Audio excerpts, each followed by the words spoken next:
Hello, আসসালামু আলাইকুম আমার আপুরা ভাইয়ারা। আমি ফ্রান্স ব্লগার সুমু থেকে সুমাইয়া সুমু। তো যারা যেখান থেকে আমার ভিডিওটা দেখতেছো তাদেরকে অনেক অনেক থ্যাংক ইউ এবং লাইক দিয়ে চলো আজকের ভিডিওটা শুরু করে ফেলি। আজকে থাকবে শপিং ব্লগ। আমার কিন্তু শপিং ব্লগের সিরিজগুলোই বেশি থাকে, কারণ আমার বাজার করা, আমি এমনি ঘোরাঘুরি করি কিন্তু বাজার তো করা লাগে, যেহেতু আমরা যাই হাজব্যান্ড আর আমি যাই। আর এখন একটু বেশি বাজার করা হচ্ছে, কারণ হচ্ছে আমার হাজব্যান্ড বাংলাদেশে যাবে, এই জন্য আমার যাতে কোনো প্রবলেম না হয় সে আমাকে এক্সট্রা করে সব কিছু কিনে দিয়ে যাচ্ছে, এবং সে যাতে যখন তার অনুপস্থিত থাকবে তখন যাতে আমার কোনো কষ্ট না হয়, এই জন্য আর কি এখন একটু বেশি মানে যে কোনো প্রয়োজন যেগুলো দরকার সেগুলো একটু বেশি বেশি করে কেনাকাটা করা হচ্ছে, আর আমার অনেক বেশি মার্কেটে শপিং করা হচ্ছে। তো যারা যারা আমার ভিডিওটা দেখতেছো অবশ্যই তোমরা লাইক দিয়ে শুরু করবে, এবং প্লিজ তোমরা অনুরোধ করতেছি টেনে না পুরো ভিডিওটা দেখবা এবং একটা লাস্টে একটা কমেন্ট করে দিয়ে যাবা কেমন লাগলো, এবং তোমাদের যদি কোনো কোয়েরিজ থাকে যে কেমন ভিডিও তোমরা দেখতে চাও অবশ্যই আমাকে সেটা বলবা। আমি অ্যাপ্রিসিয়েট ফিল করব এবং আমি তোমাদের জন্য চেষ্টা করব। আর কালকের ভিডিওটি যারা দেখো নাই তোমরা কালকের ভিডিওটি অবশ্যই দেখে আসবে এবং আমাকে জানাবা। তোমাদের যদি কোনো বার্থডে উইশ করা থাকে কাউকে, আমি অবশ্যই চেষ্টা করব আমার ভিডিওতে আমি অ্যাড করতে।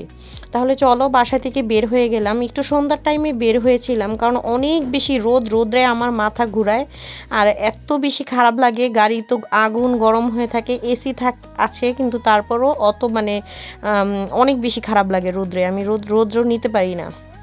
তো তারপর আমি এই একটু ঠান্ডা হয়েছে কিন্তু এত খারাপ লাগছে, মানে মনে হয়েছে যে জান বের হয়ে যাচ্ছে।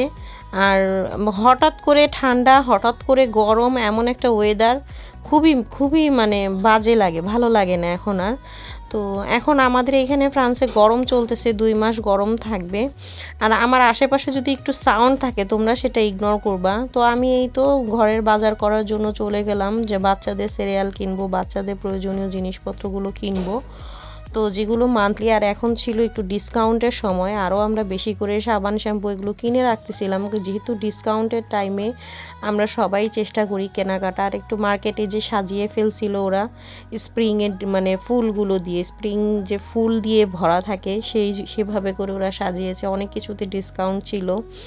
তো মূলত আমার থাকবে হচ্ছে গ্রোসারি কেনা, গ্রোসারিগুলো আমি সব কিনতেছি। আর এই যেগুলো হচ্ছে আমার দুর্বলতার জায়গা, ফুল, যেখানে ফুলের দোকান, যেখানে ফুলের স্টল, আমার তো মাথা খারাপ হয়ে যায়, আমি খালি খুঁজতে থাকি আমার ঘরে কোনটা নাই সেটা আমি অ্যাড করব, সেটা আমি কিনে নিয়ে আসবো। তো মোটামুটি খুঁজে দেখলাম সবগুলোই আছে। ক্যাকটাসটা নাই, আমি ক্যাকটাস রাখি না, যেহেতু ছোটো বাচ্চা ওরা হাত দিলে যদি কাঁটা ফুটে, এই জন্য ক্যাকটাস রাখি না। আর এখানে যেগুলো আছে মোটামুটি সবগুলোই আমার একটা করে আছে বাসায়, অনেকগুলো 2টাও আছে। তো আমার হাজব্যান্ড যখন বাংলাদেশে যাবে তখন সেও আবার ওইখান থেকে বলছি গাছ নিয়ে আসতে, আমার আম্মু দিয়ে দিবে, এবং আমার যা আছে ওরও অনেক গাছের শৌখিন, ও আমার বোনের মতো, অনেক বোনের মতো শ্রদ্ধা করে আমাকে। তো আমি এই তো মাছের বাজারেও গেলাম, দেখলাম ফ্রেশ কিছু আছে কি না। আর হালাল সেকশন থেকে একটু বাচ্চাদের জন্য নাগেটস টাগেটস এগুলো কিনে রাখতেছি, যেহেতু হাজব্যান্ড থাকবে না তখন আমার একটু যাতে সমস্যা না হয়, বাচ্চারা তো সন্ধ্যায় নাস্তা খায়।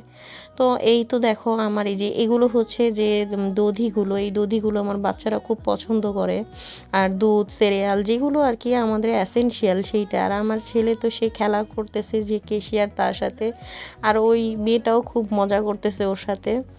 তো আমার আমি অনেক শপিং করেছি, শপিং ব্লগ থাকবে, অনেক বড় শপিং ব্লগ থাকবে, আস্তে আস্তে আমি দিব, একসাথে অনেক বেশি বড় করি না, বড় করলে আসলে কি মানুষ ভিডিওটা টেনে টেনে দেখে। এই যে দেখো আমি পানি, আমার প্রয়োজনীয় যেগুলো আমার দরকার এগুলো আমি, বাচ্চার দুধ, সব কিছু কিনে নিয়ে আসছি। তো আসলে বাচ্চাদের নিয়ে শপিং করা, একটা কিছু করা যে কি পরিমাণে মানে হ্যাসেল বলার মতো না। তারপর চেষ্টা করি, একজন বলে যে আমার পানি খেতে মন চায়, একজন বলে আমার এদিক যেতে মন চায়। আর এত গরম ছিল, গরমে তারপর আমি তো রাগে নেমেই গেছি, গরমে আমার মানে আমি অস্থির হয়ে গেছি, 2-3 বার করে মার্কেটে যাওয়া লাগছে একদিনের মধ্যে। আর সব কিছু প্রিপারেশন করতেছি। আমার মানে গরমে আমি অস্থির হয়ে গেছি। তারপর আমি নেমে একটা শ্রীলঙ্কান দোকান থেকে আর কি কোকা কোলা দিয়ে, ওরা হচ্ছে কোকা কোলাটাকে অনেক বেশি যখন বরফের সাথে করা হয়, ব্লেন্ড করতেছে, একটা একটা রাউন্ডেড একটা মেশিনের মতো ছিল। তো ওই মুহূর্তে আমি ওই ভিডিওটা নিব, আমার মোবাইলে চার্জ নেই, আমি নিতে পারি নাই যে কীভাবে আইসক্রিমটা তৈরি করতেছে কোকা কোলা দিয়ে। তো আমি নর্মালি কোকা কোলা খাই না, কিন্তু আমার মানে এত বেশি খারাপ লাগতেছিল গরমে। তো আমি নেমে গিয়ে একটু আইসক্রিম নিলাম, নেয়াতে আমার খুব ভালো লাগছিল, তোমরা একটু পরেই দেখতে পাবা। তো আমার ব্লগগুলো আমি খুব বেশি বোরিং করতে চাই না, আমি চাই যে তোমাদের মানে আমার যে কোয়ালিটি, সেই কোয়ালিটি অনুযায়ী আমি দিতে। তারপর যদি আমার ব্লগ যদি তোমাদেরকে একটুও যদি কোনো দৃষ্টিকটু কোনো কিছু দেখে থাকো, অবশ্যই আমাকে কমেন্ট করে জানাবা। আর এই যে দেখো, এই যে আইসক্রিম, আমি আইসক্রিমের ফুটেজ মোবাইলে চার্জ ছিল না তো বেশি নিতে পারিনি। আর ওই যে ওই ফুল গাছটা দেখে আমি আবার গিয়েছি, সামনে গিয়ে দেখলাম যে কিরে এটা নতুন রকম লাগতেছে একটা ফুল। তারপরে এই তো বাচ্চারা আসবে হাজব্যান্ডের সাথে, আর আমি চলে গেছি একাই, গিয়ে আইসক্রিম নিয়ে আসছি। আর এই যে দেখো একটা গাছের কথা বলে, দেখছো মাকড়সার জাল দিয়ে গাছের কি অবস্থা, মানে অদ্ভুত একটা জিনিস দেখলাম যে মাকড়সার জাল, সেই জালটা কিভাবে করে একটা গাছকে, এটাতে অনেক সুন্দর ফুল আসতো, কিন্তু একটা জিনিস কি করে ফেলছে। তো আজকে এখান পর্যন্তই, আমি আর তোমাদের সাথে বেশি বকবক করবো না। টাটা, বাই, আল্লাহ হাফেজ।